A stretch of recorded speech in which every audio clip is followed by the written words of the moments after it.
In the summer of 1752, Benjamin Franklin, a man of insatiable curiosity, stood ready to challenge the heavens themselves. The skies above Philadelphia, pregnant with the fury of an approaching thunderstorm, provided a dramatic backdrop for what would become a pivotal moment in scientific history.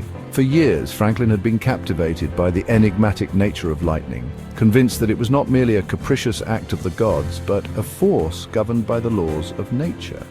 Franklin's fascination with electricity had been ignited years earlier by simple experiments with static electricity.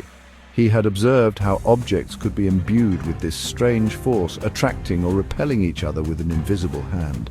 He theorized that lightning was a manifestation of electricity on a grander scale, a spark writ large across the canvas of the sky.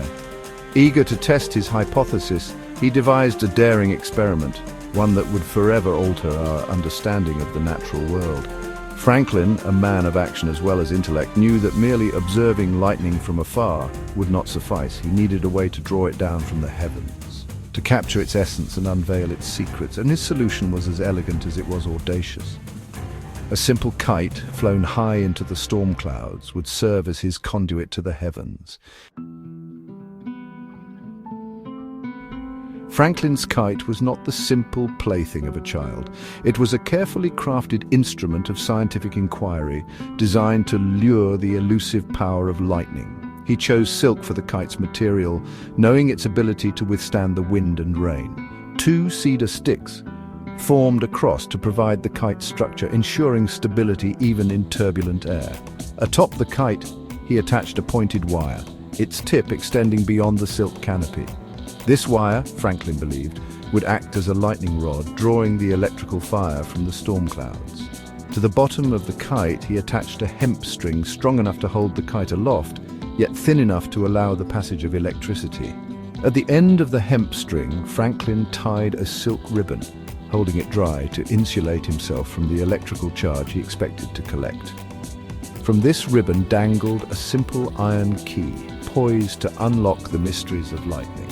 With his kite prepared, Franklin awaited the arrival of a suitable storm, his heart pounding with a mixture of anticipation and apprehension.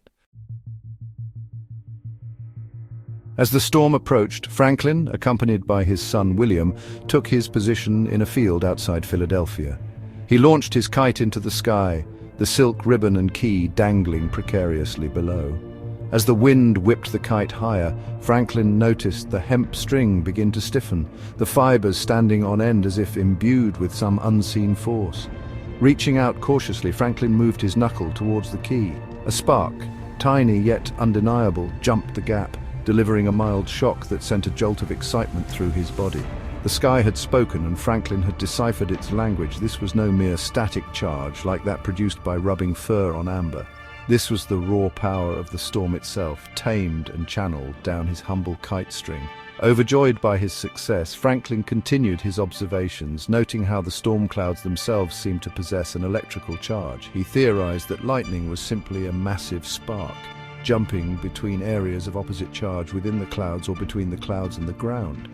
His kite, acting as a conduit, had allowed him to tap into this unseen electrical circuit, revealing the true nature of this awe-inspiring phenomenon.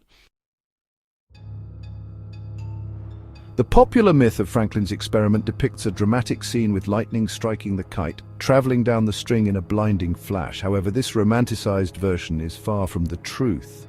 Had lightning actually struck the kite, Franklin would likely have met a fiery end. His genius lay in understanding that he didn't need a direct strike to prove his hypothesis. The presence of static electricity in the storm clouds, evidenced by the spark from the key, was enough to confirm his theory that lightning was indeed electrical in nature. Franklin's experiment, while groundbreaking, was not without its risks. Indeed, several individuals who attempted to replicate his work in the ensuing years met with tragic consequences, struck down by the very force they sought to study. These unfortunate incidents served as a stark reminder of the power of nature and the need for caution when probing its mysteries. Despite these risks, Franklin's findings revolutionized our understanding of electricity. His work laid the foundation for the invention of the lightning rod, a device that has saved countless lives by providing a safe path for lightning to follow to the ground.